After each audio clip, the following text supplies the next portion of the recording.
네, 안녕하세요. 전쌤입니다. 자, 오늘은 셀레늄에 대해서 공부를 좀 해보도록 할게요. 자, 셀레늄은 정말 많이 들어본 미네랄일 것 같은데요. 자, 셀레늄은, 자, 교과서에 나오는 내용이에요. 자, 그 영양학 교과서에 항산화 작용을 한다, 그리고 항암 효과가 있다, 이렇게 나와 있어요. 그러니까 우리가 항암 효과가 있다라는 말을 함부로 입 밖으로 내뱉을 수가 없거든요. 근데 교과서에 나와 있는 말이니까 저는 오늘 하도록 하겠습니다. 자, 이 셀레늄은요, 간, 그리고 신장, 심장, 비장. 자, 비장 거의 처음 나왔죠. 자, 비장에 분포되어 있는 그런 미네랄인데요. 1970년대 후반부터 이 셀레늄이라는 미네랄의 중요성을 인식하기 시작했다라고 해요. 그래서 얘는요, 항산화 효소의 구성 성분이고, 면역 체계에 관여를 하고, 그 다음에 그 갑상선 기능에도 관여를 하는 그런 미네랄이라고 합니다. 근데 이 셀레늄은요, 생각보다 다른 미네랄에 비해서 쉽게 흡수가 된대요. 그런데 뭐가 문제냐면, 이 셀레늄 자체가 이제 음식물에 많이 없는 게 문제죠. 토양에 셀레늄이라는 미네랄이 존재하지 않으면 그 지역에 셀레늄이라는 미네랄이 존재하는 먹거리가 부족해지는 거예요. 그래서 풍토병처럼 어떤 지역에는 전부 셀레늄 부족 증상이 일어난다거나 이런 현상들이 나타나게 되겠죠. 그래서 음식으로 식물이나 이런 거에 들어있는 그 셀레늄은 흡수가 굉장히 잘 되는데 보충제는요. 보충제의 어떤 성분에 따라서 이 흡수율이 아주 천차만별이라고 합니다. 그래서 흡수율이 50%에서 100%까지 차이가 난다라고 해요. 그래서 셀레늄을 보충제로 섭취하시는 분들은 어떤 형태로 되어 있는지 그걸 잘 따져보고 흡수율이 높은 형태인지 아닌지를 잘 따져보고 선택을 해야 될 것 같아요. 그래서 이 셀레늄의 기능은 아까 얘기한 것처럼 항산화 효소의 구성 성분이라고 얘기했잖아요. 구체적으로 어떤 항산화 효소냐면 글루타치온이라는 과산화 효소가 있습니다.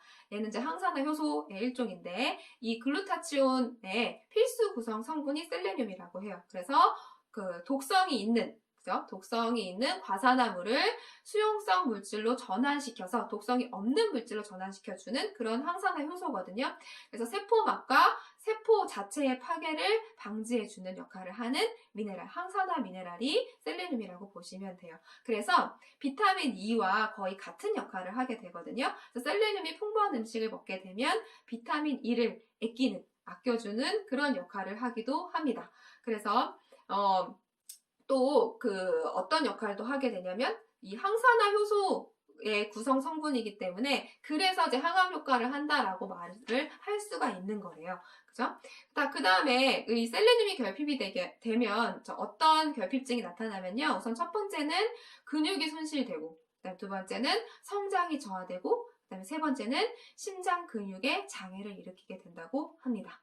그래서 캐산병이라는 병이 있었거든요. 중국의 캐샨지방이라는 곳에 어린이하고 가임 여성이 심장근육 질환과 비타민 E 부족을 공통적으로 겪은 거예요. 그래서 분석을 해봤더니 그 캐시안 지방에는 셀레늄이 굉장히 부족한 그런 토양이었던 거죠. 그래서 거기에 나온 먹거리들에게 공통적으로 셀레늄이 부족해서 이 지역 사람들이 셀레늄 결핍증이 전부 같이 걸리게 된 거죠.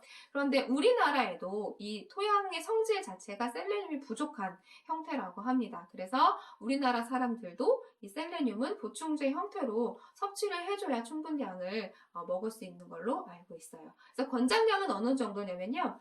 60 마이크로그램이고요. 식품과 보충제를 통하여 섭취하고 그다음에 상한 양이 있는데 400 마이크로그램이라고 합니다. 그래서 식물이 자란 토양에 따라서 그 함량이 다르다. 이거 꼭 기억을 해주셔서 우리나라의 토양에는 얼마나 함유가 되어 있는지 한 번씩 찾아보시면 좋을 것 같아요.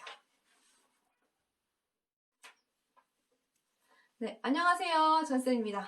자, 대망의 미네랄 마지막 시간. 자, 미량 영양소 중에서 우리가 공부 안 했던 거 이제 3가지 한꺼번에 공부를 할 거예요. 망간과 몰리브덴 그리고 크롬.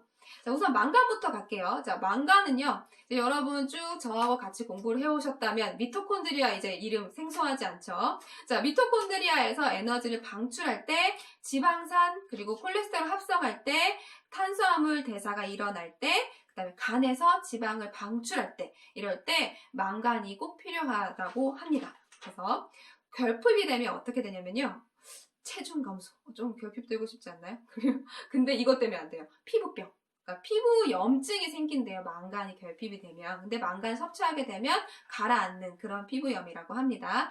그리고 저콜레스테롤 혈증이 나타난대요. 망간이 부족하면. 왜냐면 그 지방 그 합성이 잘 안 되기 때문에. 그리고 구토하고 메스꺼움이 나타난다고 합니다. 그리고 모발이랑 수염 같은 털들이 늦게 자란대요. 내가 다른 사람보다 좀 머리가 좀 잘 안 자라는 것 같아. 이러면 망간이 부족할 확률이 높다고 합니다. 그리고요, 이 망간은요, 식물성 식품에 널리 존재하기 때문에 이제 결핍되지 않지만, 최근에는 식물을 잘 안 먹기 때문에 결핍될 수 있는 환경이겠죠. 그리고 과다증은 존재하지 않는데 얘도 독성이 거의 없는 미네랄이라서 어떤 형태로 섭취하게 되면 과다증이 생기냐면요. 탄광이나 공해 물질을 과다 흡입하게 되면, 그러니까 미세먼지 형태로 흡입을 하게 된다는 뜻이죠. 탄광에서도 마찬가지로. 그럴 때는 근육 조절에 손상을 받고요. 심리적 장애가 일어나고 파킨슨 병을 유발한다고 합니다. 그래서 우리가 요새는 미세먼지 굉장히 위험하다고 알고 있는데, 자, 이런 물질들이 섞여 있는 미세먼지를 흡입하게 되면 파킨슨병 아시죠? 무서운 병이라는 거. 내 머릿속에 지우개가 있는 그런 병이잖아요. 그런 병이 나타날 수도 있다고 합니다. 자, 그 다음 두 번째, 몰리브덴. 자, 몰리브덴 좀 생소하실 수도 있어요. 그런데 이 미네랄은요, 이 몰리브덴이라는 미네랄은 산화하고 굉장히 밀접한 관련이 있는 미네랄이거든요. 그래서 산화, 환원 과정에 작용하는 효소들이 있는데 그때 그 효소를 도와주는 조효소 역할로 이 몰리브덴이라는 미네랄이 작용을 한다고 합니다. 그래서 결핍이 되게 되면 대사 이상이 생기기 때문에 이 몰리브덴이라는 미네랄도 필수 원소로 최근에는 인식되고 있답니다. 그래서 이제 몰리브덴이 들어있는 영양제다 그러면 얘 좀 뭐 좀 아는 회사에서 만든 영양제구나 이렇게 기억을 해주시면 좋을 것 같아요.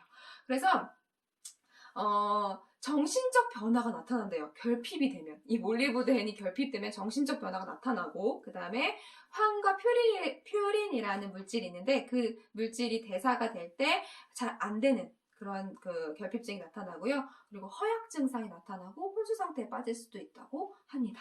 자, 그 다음에 마지막으로 오늘 공부해야 될, 그리고 미네랄에서 마지막으로 크롬에 대해서 공부를 할 건데요.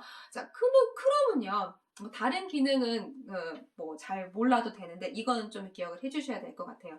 자, 인슐린 작용을 원활히 해줄 때 이 크롬이라는 미네랄이 필요하다고 합니다. 그러니까 요새 당뇨병 걸린 사람이 1000만 명이 넘는다고 하죠, 우리나라에서. 자, 당뇨병하고 관련이 있는 미네랄 하면 첫 번째는 뭐였죠? 아연. 그 다음 두 번째는 요 크롬 이렇게 기억을 해주시면 좋을 것 같아요. 그래서 얘는 탄수화물, 단백질, 지방 대사에 영향을 주는 그런 미네랄이고요. 결핍이 됐을 때는 포도당 내성이 감소해서 당뇨병 위험을 증가시킨다고 합니다.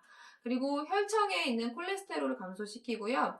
유전자 변이를 억제해서 암 발생을 줄여주는 그런 미네랄이라고 해요. 그래서 이런 미네랄들은요, 아주 소량이 필요한데 그 아주 소량이 부족하게 되면 우리 몸에 치명적인 일들이 일어나게 되겠죠. 그래서 미네랄도 좀 비타민 못지않게 공부를 해서 잘 정리해 두는 게 좋을 것 같습니다.